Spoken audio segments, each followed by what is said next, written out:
ఈరోజు ఈ రాష్ట్రంలో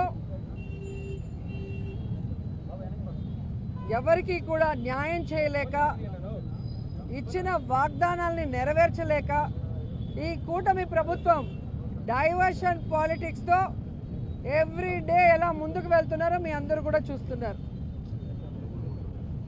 ఈరోజు మా ప్రియతమ నాయకుడు జగన్మోహన్ రెడ్డి గారి మీద, ఆయన సతీమణి భారతమ్మ గారి మీద, అలాగే మహిళలను కూడా చూడకుండా మా అందరి మీద నీచాతి నీచంగా పోస్టులు పెట్టి అవమానిస్తుంటే వారి మీద కేసు ఇవ్వడానికి వస్తే కనీసం ఆ కేసు ఏదైతే రిప్రజెంటేషన్ మేము ఇచ్చామో దానికి రిసీవ్ కాపీ ఇవ్వడానికి కూడా 10 ఫోన్లు చేయడానికి లోపలికి బయటకి తిరుగుతూ తర్జన భర్జన పడుతున్నారు.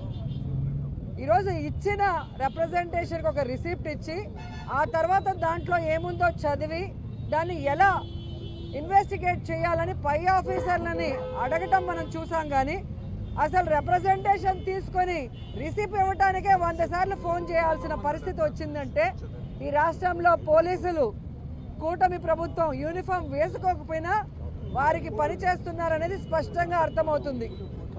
గతంలోనే చెప్పాం, ఇప్పుడు మళ్ళీ చెప్తున్నాం, పోలీసులు మీ నెత్తి మీద ఉన్న టోపీ మీద ఉన్న ఆ 3 సింహాలకి సెల్యూట్ కొట్టి న్యాయంగా పనిచేయండి. అంతేగాని రాష్ట్రంలో 3 పార్టీలు కలిసి కూటమి ప్రభుత్వంగా ఉందని ఆ 3కి సెల్యూట్లు కట్టి ఏకపక్షంగా మీరు నిర్ణయాలు తీసుకోవద్దు. ప్రజలు తిరగబడే రోజులు వస్తాయని కూడా హెచ్చరిస్తున్నాం. ఈరోజు ఏ విధంగా తయారయ్యారంటే చంద్రబాబు నాయుడు చేయాల్సిన తప్పులన్నీ ఆయన చేస్తాడు, చేయిస్తాడు. ఎదుటి వాళ్ళ మీద నిందలు వేసి శ్రీరంగ నీతులు చెప్పడం మనం గమనించాం. వ్యక్తిత్వ హననం అనేది చంద్రబాబు నాయుడు చేయటంలో సిద్ధహస్తుడు. తనకి పిల్లనిచ్చిన ఎన్టీఆర్ గారికే బట్టలు ఇప్పించి కార్టూన్లు వేయించిన గనుడు. ఇప్పుడు ఎవరైతే డిప్యూటీ సీఎంగా ఉన్నారో ఆయన పక్కన ఆయన తల్లి గారి గురించి, అలాగే చిరంజీవి గారి కుటుంబ సభ్యుల గురించి, మహిళల గురించి తప్పుగా రాయించింది ఐటీడీపీ ద్వారా లోకేష్ గారు అన్న విషయం అప్పట్లో పవన్ కళ్యాణ్ గారు ట్వీట్ చేయడము, తన ఫేస్బుక్లో పోస్ట్ చేయడం మనం అందరం కూడా గమనించాం. అలాగే జగన్మోహన్ రెడ్డి గారు ముఖ్యమంత్రిగా ఉన్నప్పుడే కనీస గౌరవం లేకుండా ఆయన మీద, ఆయన భార్య మీద, ఆయన తల్లిగారి మీద, ఆయన సోదరి మీద, ఆయన పిల్లల మీద ఎంత నీచాతి నీచంగా పోస్టులు పెట్టారో మనం అందరం కూడా గమనించాం. తప్పు చేసిన రోజు తప్పు జరిగింది అని చెప్పి వాళ్ళు క్షమాపణ కోరలేదు తెలుగుదేశం వాళ్ళు. ఆ తప్పు చేసిన వాళ్ళని శిక్షించేదానికి ముందుకు రావడానికి కూడా ఈరోజు ఆలోచిస్తున్నారు అంటే ఒకసారి ప్రజలు కూడా ఆలోచించాలి. ఎందుకంటే ఈరోజు రాష్ట్రంలో వైఎస్ఆర్ కాంగ్రెస్ పార్టీలో ఉన్న కార్యకర్తల్ని, నాయకుల్ని భయభ్రాంతులు చేయడానికి ఎప్పుడెప్పుడో ఏదో జరిగింది, ఏదో మాట్లాడారు అని దొంగ కేసుల్ని ఫైల్ చేసి కొంతమంది పెయిడ్ ఆర్టిస్టులతో కేసులు పెట్టించి ఈరోజు తప్పుడు సాక్ష్యాలు సృష్టించి, అంటే ఫేక్ ఐడీలను సృష్టించి వీళ్ళే తప్పుగా పెట్టి అవి కూడా ప్రూవ్ అయినాయి, మీ అందరు కూడా చూస్తున్నారు. కానీ వైఎస్ఆర్ కాంగ్రెస్ పార్టీ వాళ్ళని టార్గెట్ చేసి మొన్న సుధారాణి గారిని, ఆడపిల్లని చూడకుండా కుటుంబంతో హైదరాబాద్లో ఉంటే కిడ్నాప్ చేసి 5 రోజుల వరకు మరి కోర్టుకి సబ్మిట్ చేయకుండా ఎలా కొట్టారో జడ్జి గారి ముందర ఆమె తనకి తగిలిన దెబ్బల్ని చూపించింది, పోలీసులు వాడిన భాషను చెప్పింది, తాను ఎంత అవమానపడింది, ఎలా బాధపడింది, ఎలా దెబ్బలు తినిందో ఏడుస్తూ చెప్పడం కూడా మనం గమనించాం. అలాగే నిన్న కడపలో సునీత అనే మరొక పార్టీ కార్యకర్తని వాళ్ళ ఇంటికి మిడ్నైట్లో వెళ్ళి పోలీసులు ఎలా బెదిరించారో ఆ ఇంటి ముందున్న సీసీ ఫుటేజ్లో మీకే క్లియర్గా కనిపిస్తుంది.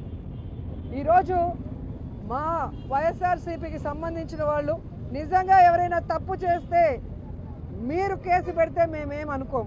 కానీ తప్పు చేయని వాళ్ళని తప్పుడు కేసులు పెట్టి ఫేక్ ఐడీలతో వాళ్ళని ఇరికిచ్చి వాళ్ళని కొట్టి ఆ ద్వారా అందరినీ భయపెట్టాలనుకుంటే మాత్రం వైఎస్ఆర్ కాంగ్రెస్ పార్టీకి పోరాటాలు కొత్త కాదు. మా నాయకుడు, మా బ్రాండ్. ఎవరికైనా అన్యాయం జరిగితే జగనన్న ఊరుకోడు. జగనన్న వెనక మేము సైనికుల్లాగా పోరాడతామని కూడా హెచ్చరిస్తున్నాం. అండ్ ఈరోజు ఒక్కటే చెప్తున్నాం, చంద్రబాబు నాయుడు గారు కానీ పవన్ కళ్యాణ్ గారికి కానీ హోంమంత్రి గారికి కానీ పోలీసుల్ని మహిళల మీద జరుగుతున్న దాడుల్ని అరికట్టడానికి ఉపయోగించండి, మహిళలకి రక్షణ కల్పించడానికి ఉపయోగించండి.